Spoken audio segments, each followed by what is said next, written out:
A housewife from Texas discovered a method so ridiculously effective that she ended up winning more than 5,000 contests, including a full 4,300 square foot house showcased at the 1964 New York World's Fair.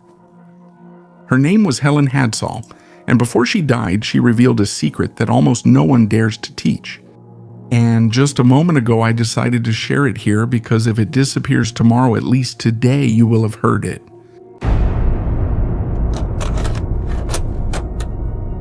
So don't skip to the next video. Don't rush to the comments yet. Don't do anything until you hear what's coming in the next few seconds, because this isn't cheap social media motivation.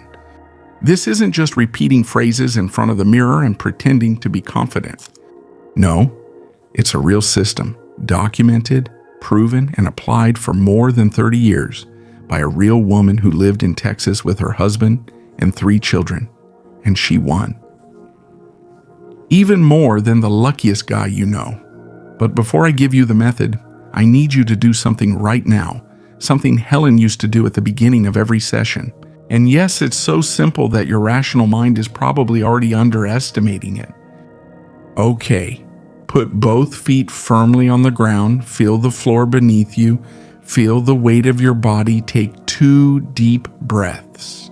Now say out loud, with real conviction, eyes open and looking straight ahead, as if you were speaking directly to the universe. I've already won, I already have it, I've already collected it. 3 phrases, 3 times each. Do it now, not in silence, out loud. Because Helen used to say that the universe responds to certainty, not to the uncertain whispers of someone who still doubts himself. Did you do it? Good. Now write this down. I selected, I projected, I expect, I collect. 4 phrases that, in a few minutes, you will fully understand. 4 pillars of one of the most amazing manifestation systems ever recorded in the modern history of the United States. Write them down before continuing, because that simple act already represents the first step of Helen Hadsall's method. What the world failed to interpret should be taught in schools, should be the subject of entire documentaries, should be studied by psychologists, neuroscientists, and philosophers as one of the most remarkable demonstrations. What should be done? But they don't teach it, they don't study it. And there is a very specific reason, because if most people understood what this woman did and how she did it, the entire system based on scarcity, fear, and survival would start to shake. Helen Hadsall was a completely ordinary woman. She was born on June 1, 1924, in Aberdeen, South Dakota. She grew up in a simple family. She studied at Central High School. She sang in the school choir. At the age of 18, she left her home and moved to Vancouver, Washington, where she worked filing documents at a shipyard. There she met Pat Hadsall, a young man from Denton, Texas, whom she married during World War II. Afterwards, they settled in Grand Prairie, Texas, and had 3 children. An ordinary family with no connections, no inherited fortune, no special advantages, no secret tricks reserved for the chosen few. And still, between 1948 and the moment she was last called the Queen of Contests, Helen won more than 5,000 times. Not 5, not 50, 5,000. Houses, cars, first-class trips to Europe, appliances, boats, cash, paid vacations, toys for her children, clothes, jewelry, and an entire house of 4,300 square feet, built especially for her and showcased at the 1964 New York World's Fair. 164. All documented, verifiable, real. But here comes the part that almost nobody tells, the part that ruins the easy story of just believe and you will receive. Because the story didn't start with immediate success, it started with 10 years of almost nothing. The Hadsall started entering contests. Cursos en 1940. For years, they barely won small prizes here and there. Minor things, nothing important, nothing that hinted at the avalanche to come. Pat took part in writing contests of 35 words or less. Helen tried too. The years went by, and the great life they dreamed of still hadn't appeared. For anyone else, 10 años sin resultado. It would have been enough to give up, to conclude that this doesn't work, and go back to the old excuse of luck, the one that always favors others. But in 1958, something happened that changed everything.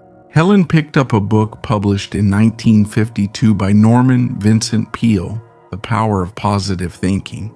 As she read it, an idea flashed through her mind like lightning. You can get what you want if you know exactly what you want and see yourself as if it's already yours. That was enough. A book, an idea, a life transformed. That same night, she asked her husband, Pat, what do you want? He pointed to an ad in the newspaper. Coca-Cola was organizing a contest. The prize was an outboard motor. You had to answer in 25 words why you took Coca-Cola on your outdoor trips. Helen saw the ad, and something stirred. She went to her room, closed her eyes, and stopped wishing and started living it in her mind. She visualized Pat using that motor. She saw him sailing, heard the water splashing, felt the breeze, saw the sun reflected on the river, and the satisfied smile on his face. She didn't imagine it as a future dream, but as a memory she'd already experienced. 10 days later, a representative knocked on her door. They had won. Helen didn't scream or shout. She was surprised. She smiled with the calm of someone who already knew the result. In that instant, she understood something decisive. It wasn't luck. It was a law. And if it was a law, it could be repeated. From there, the system she would teach for decades was born. So simple that it fits in 4 letters. So powerful that it made her win an entire house against more than 1 million competitors. The system was called SPEC. S, select, P, project, E, expect, C, collect. 4 steps. A complete mechanism. Helen summarized it like this. When you send enough focused mental energy, the invisible ends up becoming physical. And it all starts with S, select, the step that most people mess up from the beginning. Because selecting is not saying I want money or I want abundance. That's just noise. Selecting is defining precisely Absoluta, ¿qué quieres? the exact amount, the brand, the color, the model, the time, the place. The time, the place. Helen compared it to ordering from a catalog. You don't write, send me some shoes. You ask for exactly the pair you want. You write the exact item number, the exact size, the exact color, and you expect to receive that, not a similar version. Helen taught that the subconscious mind works the same way. It doesn't respond well to confusion, it responds to precision. If you give it vague messages, it gives you vague results. When she decided she wanted a house for her family, she didn't say, I want a nice house. She said something specific, a big house in Texas with a garden and space for her children to grow up. Then she entered a contest by Formica Corporation with more than 1.5 million participants and won. The house was built in Texas and displayed at the 1964 New York World's Fair before being given to her family. That's where the second letter comes in, project. And this is where almost everyone fails. Projecting isn't about positive thinking or repeating phrases when you still have doubts inside. It's about creating a mental scene so real, so intense, and so full of emotion that your mind accepts it as a true memory. Helen said you should use all your senses. See it, hear it, touch it, smell it, feel it, but above all, get excited about it. Because emotion is the language of the subconscious. Without emotion, visualization is just mental entertainment. With emotion, it becomes a command. When she wanted to win a trip to Europe, she didn't just think, I want to travel. She felt the cobblestones under her feet, heard distant bells, smelled fresh coffee being served. She felt the weight of the suitcase as she entered the hotel. She lived the whole scene. And most importantly, she didn't just wish for it. She treated it as a given. A story proves it better than any theory. Helen decided she wanted to spend her 40th birthday in Paris, sitting at a terrace drinking wine. She set the date, the place, the scene. She pictured it over and over again with complete certainty. She started entering travel contests. April came and nothing. She only won third prize, an electric organ. Yes, she asked for Paris, and the universe answered with an organ. With her curious sense of humor, Helen didn't get frustrated. She laughed and kept believing. She entered one last contest. Then she got a call. She and her husband had won a trip to Venice. It wasn't Paris, it was Venice. And on June 1st, she was on a terrace by the canals with a glass in her hand, the sun on her face and a view impossible to forget. She didn't get exactly what she imagined. She got the essence, but even better. And she understood something important.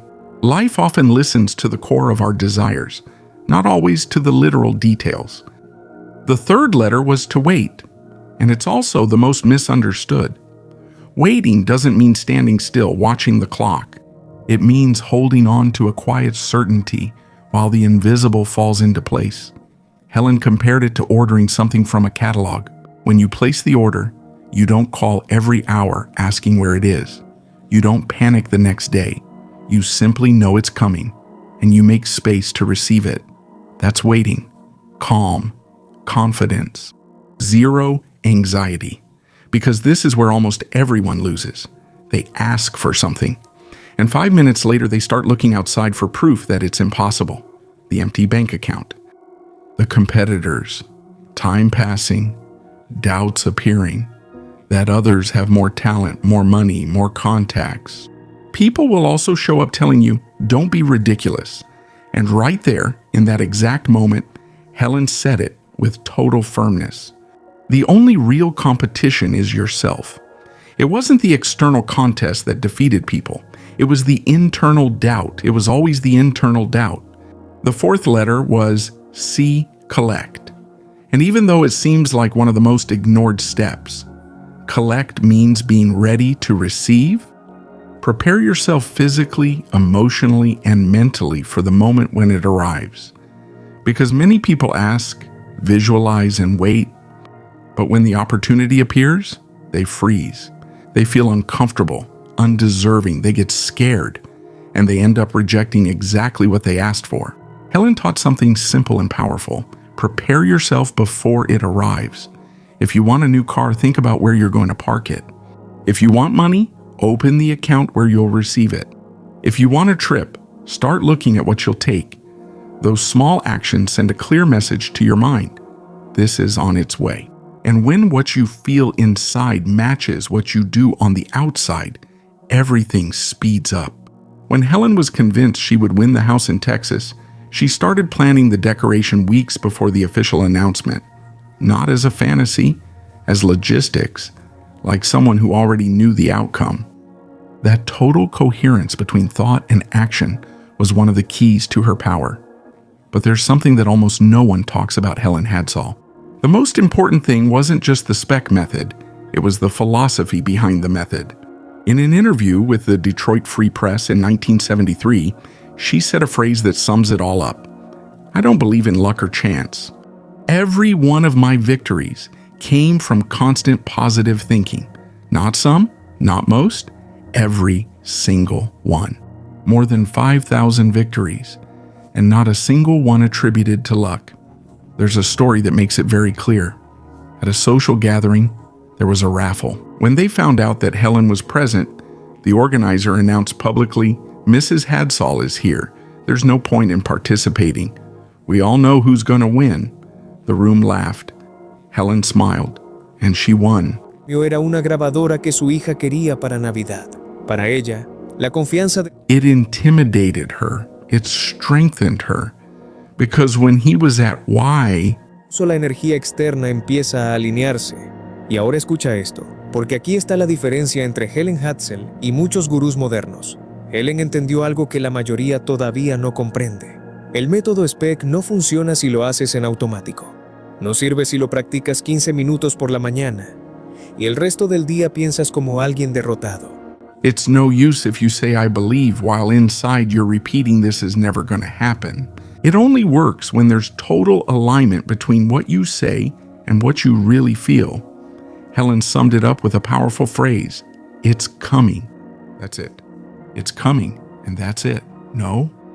I hope it comes. Not, maybe it'll come. It's coming. Period. That was the way she ended every mental session. An internal full stop. No doubts, no buts, no negotiations with fear. And when that certainty becomes constant, reality starts to move. Now, the practical method you can apply starting today. In the morning, as soon as you wake up, take 5 minutes. Before the phone, before the noise, before stepping into other people's chaos. Close your eyes and connect with a specific desire, not something vague. Something excessive, exact, amount, date, form, result. Then imagine yourself in the scene afterwards, not receiving it, already having it. How do you see yourself? What are you doing? What do you hear? What do you feel? Fill it with details and finish with the phrase, "It's coming." And that's it. At noon, use 2 minutes to return to the state of certainty. You don't need to repeat the whole visualization. Just pause, breathe, and remember who decides your state. Noon, to the state you don't need to repeat the visualization. Just pause, breathe, and remember the most powerful moment. Before going to sleep, when the mind is more open, return to the scene once more, with emotion, with detail, with presence. Afterwards, perform the symbolic act of claiming it. Imagine yourself receiving what you asked for in your hands. Feel the weight, the texture, the reality of the moment, and say silently, "I already have it. Thank you." Fall asleep there, not in worry, in gratitude. And now, the proof that it wasn't just Helen. Carolyn Willman, also known as the contest queen in Canada, studied and applied Helen's method. She first tried it with small prizes. Then, after seeing the results, she took it to the next level. In a short time, she started winning consistently and ended up collaborating on updating materials related to Helen's legacy. But it wasn't an isolated case. People who attended Helen's conferences during the 70s, 80s, and 90s shared testimonies of awards they received by applying the same system. Cars, trips, cash, unexpected opportunities. The pattern repeated itself. 4 steps, an aligned mind, and real results. One person said she won a national writing contest after spending weeks visualizing herself being announced as the winner. Another person won a car that he urgently needed to take his sick mother to medical treatments. He entered the contest quietly without telling anyone, holding on to the certainty that Helen taught. And the pattern repeated itself over and over again. It wasn't necessarily the most talented who won.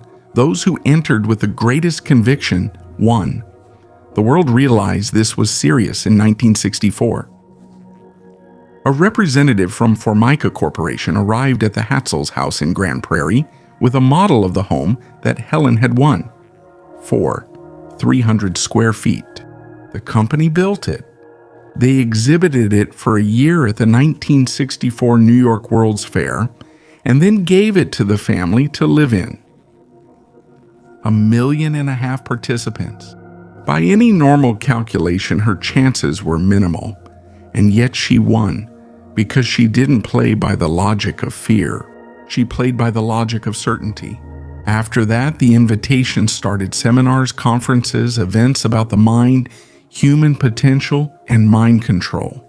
In 1971, he published Name It and Claim It Through Suggestion, a work that would influence the world of manifestation for decades.